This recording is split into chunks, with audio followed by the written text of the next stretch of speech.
for Hearts. This is episode 3. And today we're going to talk about injuries. And then a little bit about food for the long run. And I'm your host, Josh. Thanks for tuning in. So injuries. It's a big part. You could be injury prone. You could never had an injury before. If that's happened, great. I would say stretching. If you can find the time to stretch, that is going to help. And then also the right stretches that you need to do. I find I don't stretch enough. I just don't ever do it, I guess. I think I could have the time, If you're not doing anything, you can always stretch, right? So definitely you always have the time to stretch, I would say. Anybody does. If you can do two things at once, right? So, but it's just doing it, I guess. The other injuries that I'm going to talk about is going to be, with my foot, I have a high arch. So I'm going to talk to you about some injuries with a high arch foot. If you have a flat foot, you might have different injuries than I would have. So I'm just going to go over my experience, and that is with a high arch foot. So basically I get an injury on the top of my foot usually, and that's with your shoelaces. I really like a deep shoe because that way I guess it doesn't hurt my foot as much when I tie it, but basically I have to leave the middle of my shoelaces extremely loose, and then you want to tie it really tight on the very top. That way, your foot's not sliding to the bottom of your shoe, and then you get an ingrown toenail or hammer toe. Okay, really critical that you tie your shoes really tight at the top, but not too tight. You don't want to cut off the circulation. Or get an injury that way. So really loose in the middle, and then really tight at the top. If you've ever had an ingrown toenail, they can hurt without, just walking. It can just hurt. So I would say the best thing to do is get it removed. You can go see a podiatrist to get it removed. If you go to the walking clinic, my experience with them, not so great. The guy took like an hour to remove it, and I don't think he knew what he was doing. I'll be honest with you, and it hurts. So if you can get that appointment with the podiatrist, I would do that. If you get the ingrown toenail, and usually that happens from your your toe hitting the top of your shoe. Your foot sliding down.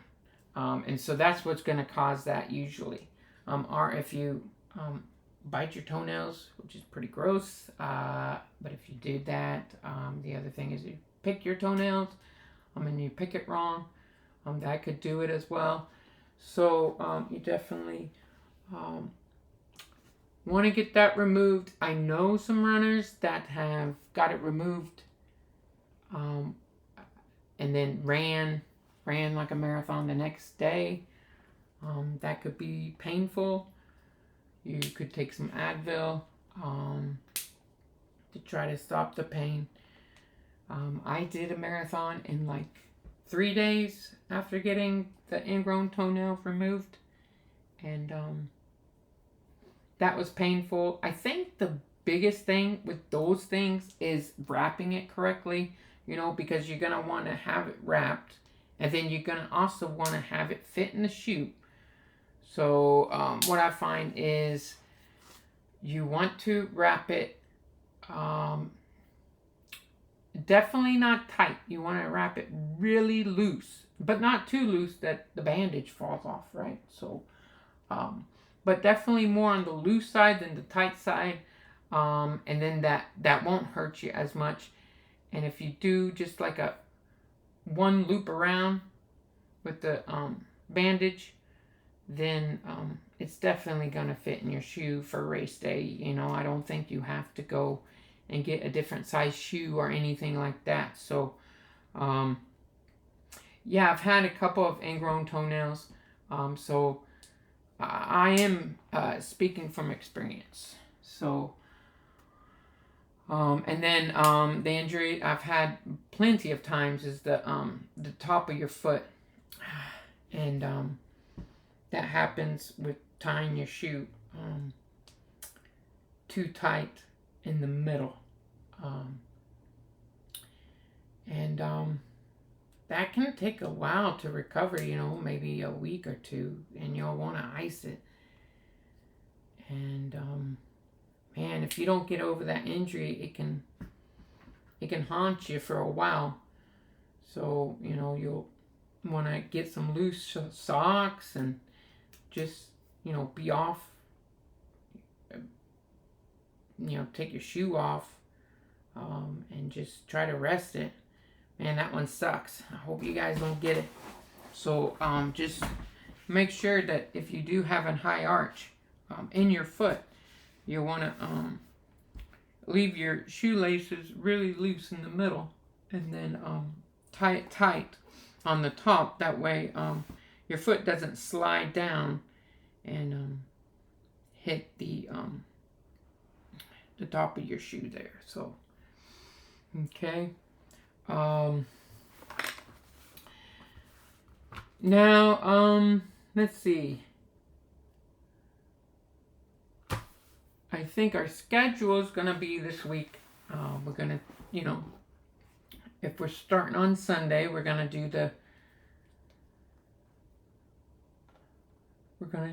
the upper body, then we'll do the lower body, then we'll run, and then do the upper body, the lower body, and then some abs, and then the long run. And if we're doing the long run, we're going to be looking at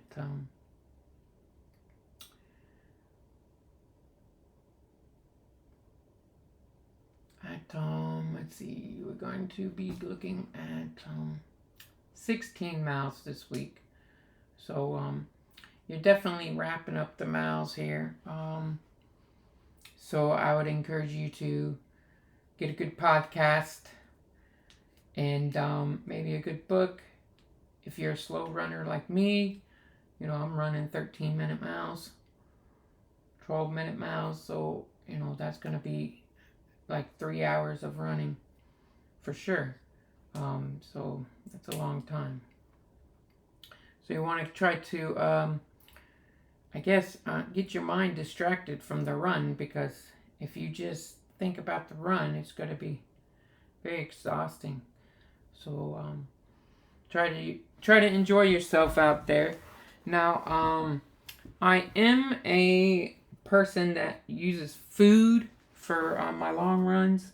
I don't use those gel packs, and I usually just drink water.